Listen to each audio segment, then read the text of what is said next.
Hey everybody out there. So today is the day that I go in for my appointment that I've been talking about to get this mole checked out that's been really bothering me.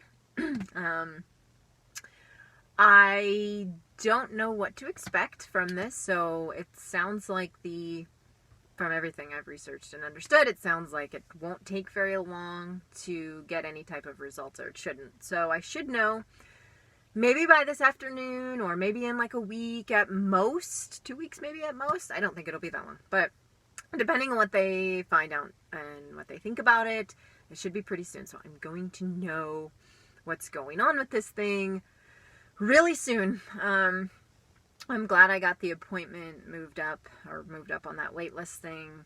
That was really stressing me out, thinking that it was going to be so long before I could get in. So yeah, I hate really dealing with anything medical related or I'm not a big fan. I mean, no one's a fan of going to the doctors, but I really just like to avoid it if I can. So I have to admit, this whole thing like has me, I'm like jittery, like nervous. It was just the anxiety of, wondering what's going to happen, and just anxiety, I think, of just going through this, having to go into the doctors and stuff. It just makes me kind of, so I'm like a little high strung today. But I'll post, an update, either later today or soon or whatever with this. I'll let you guys know, what's going on. The good news is that I will know soon, and that, there's definitely the chance that I'm overthinking, overreacting. I know it could be maybe nothing, or maybe something easily resolvable. But then there's also this chance that it could be something worse and harder to deal with. And so we'll see. I'm not real clear on, which way it will go. I think it's pretty suspicious looking, and others that I've talked to that even have some knowledge in the field also thought it was suspicious looking and worth having checked. So it's got me nervous, but you never know.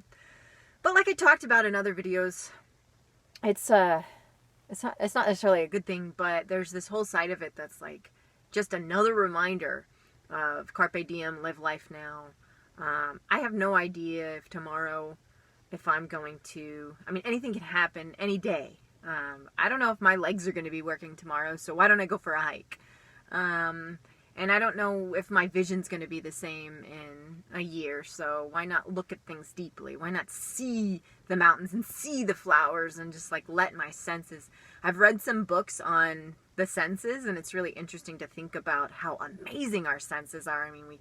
We can see things, and the way we see color, we actually have some restrictions there, but that we don't see, like UV lighting. But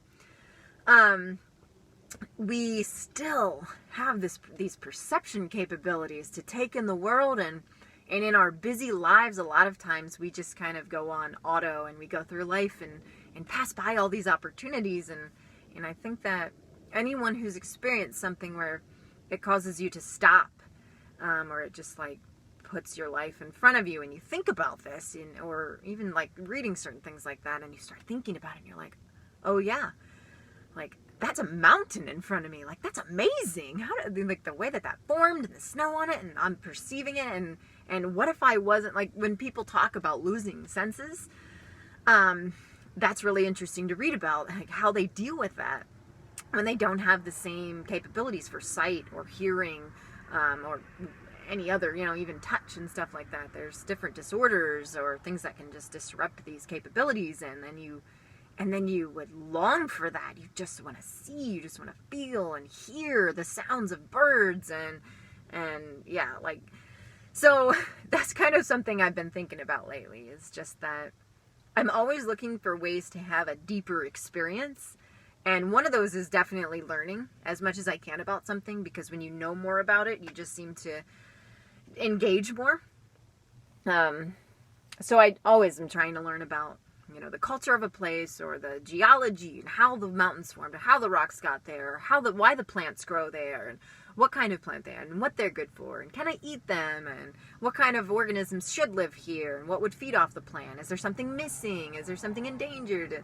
There's so many things to learn about that make it just, and then like, oh, this is an artifact, or, you know, like this, there used to be people. Sometimes I'm on a hill, I'm thinking there used to be people that dwelled here, and their whole, you know, wow, this is, I mean, just a beautiful spot, and I can see why they would live here. Like, all these types of thoughts just to really experience a place deeply. And so I just wanted to share that with you guys and have you thinking about that too. When you go out somewhere and maybe even go for a hike. I think of it going for a hike and being in nature, it's so much easier to do this. But you could do this even in a town experience.